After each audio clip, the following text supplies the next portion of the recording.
This year is Juan. He qualified second for this 4,000 strength of field ARCA race. Don't ask who qualified first, it's some farmer guy. But what's different about Juan is that 1, he hit 5,000 iRating in this race, and 2, he did it all on controller. So today I'm going to talk to him about how he did that and any tips he has for anyone trying to get into iRacing but can't afford a wheel.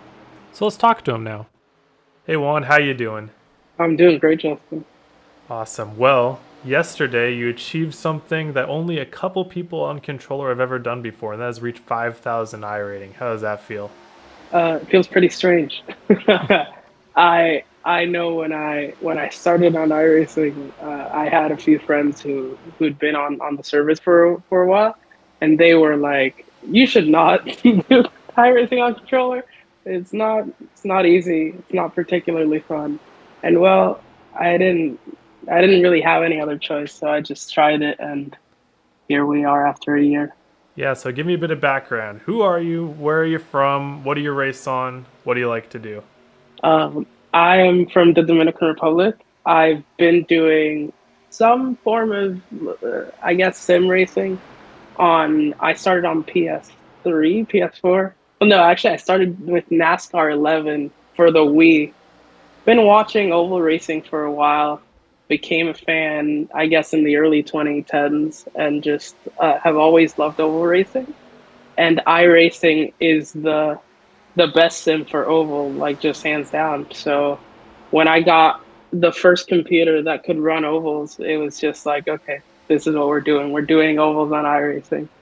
And well, I didn't have a wheel, so it was just try it on controller. And then I tried it on controller and slowly got better. And so, is controller the only thing that is kind of low budget in your equipment, or what type of rig are you working with? Okay. So my controller is a just a normal PS4 controller, but then it's a laptop.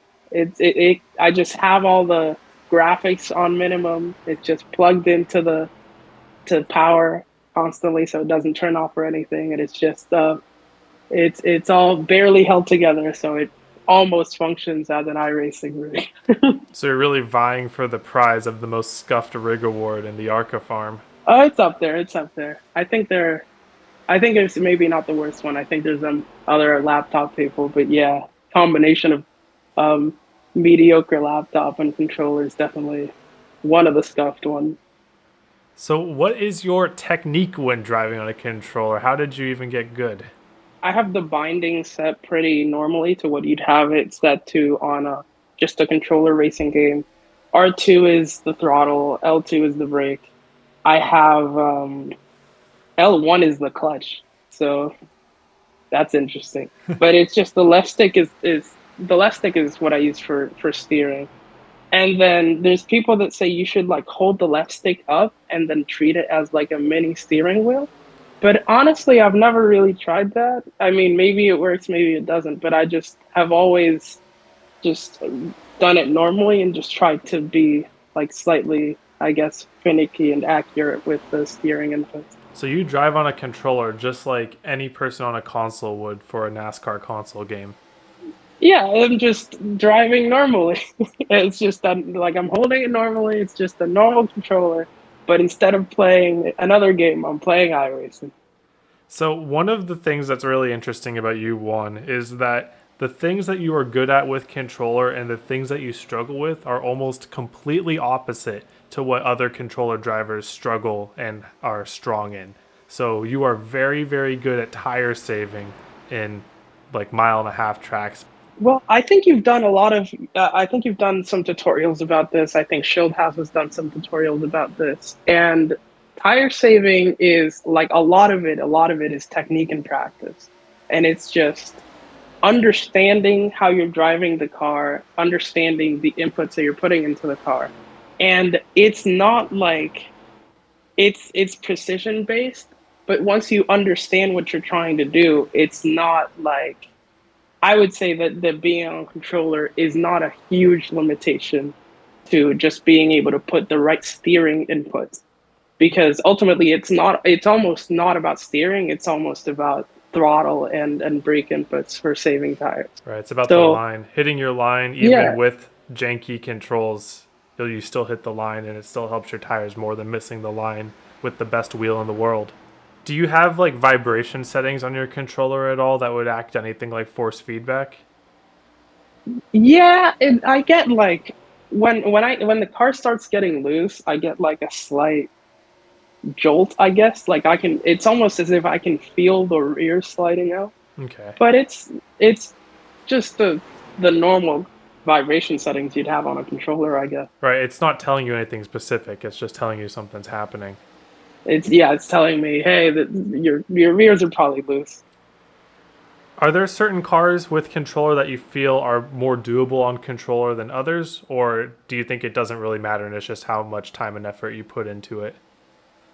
So the car that I'm best at is the ARCA car. So I think I'm pretty biased when I say like the ARCA car is pretty easy to learn on controller, or relatively easier to learn on controller. I mean, I don't think any of them are very easy, but I think the ARCA car it teaches you about long run and just tire saving and just like being conscious of where you put the car at the limit.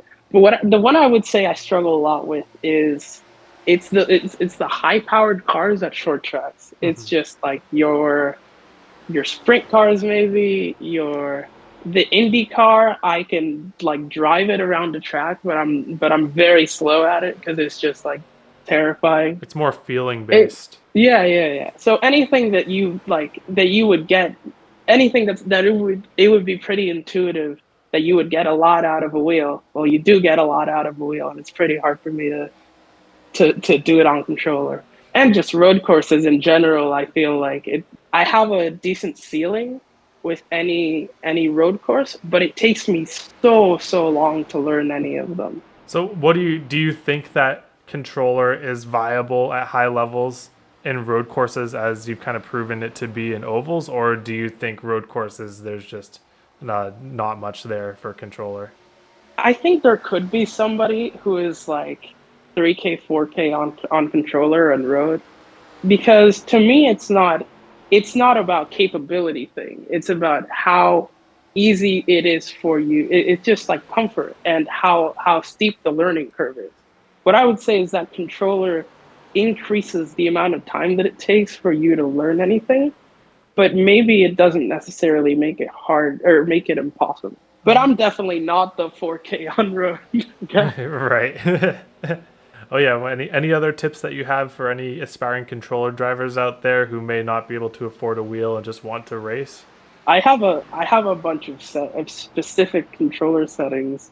Maybe we can leave a link to all of your settings in the description for anyone who's looking to copy them.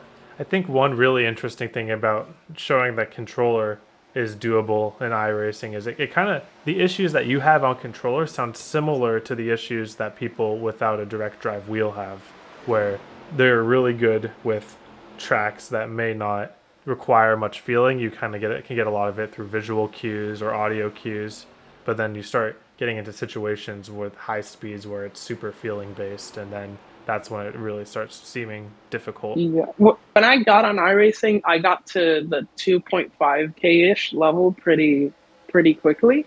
But then the level from good intermediate driver to let's say the 3K, the 4K, the 5K level speeds, it's first of all the consistency because you can set a lap once and you set a lap once, but you need to set it over and over and over. But it was just the feeling of driving the car on the edge for laps and laps on end is very difficult when you don't really have a sense for what the car is doing. And I think that's a lot harder to develop on controller. And I think I got one big final question for you. Are you going to get a wheel soon? We'll see. We'll see. Well, if you're able to get a wheel and race on it, especially with better internet even in the future, then we'll see what the difference is between Juan with a controller and Juan with a wheel. Yeah, we'll see. We'll see. All right, awesome. Thanks for coming out, Juan. And if anyone wants to any controller tips, they will be in the description here, or you can leave a comment down below and we'll answer them as we go. Yeah, thank you for having me, Justin. It was a blast. All right, have a good one, man. Thank you guys for watching. I wanted to interview Juan for two reasons. One, to give him a platform to boast about his achievement because I just think it's absolutely insane. But the second reason is I wanted to show you guys that you can succeed at any sort of equipment on iRacing at least for ovals. Road, I can't help you. I think it's going to be harder. But for ovals, it's all about the knowledge, the ideas, and understanding the track that's going to get you there. I hope you all have a wonderful day, and I hope to see you all on the track.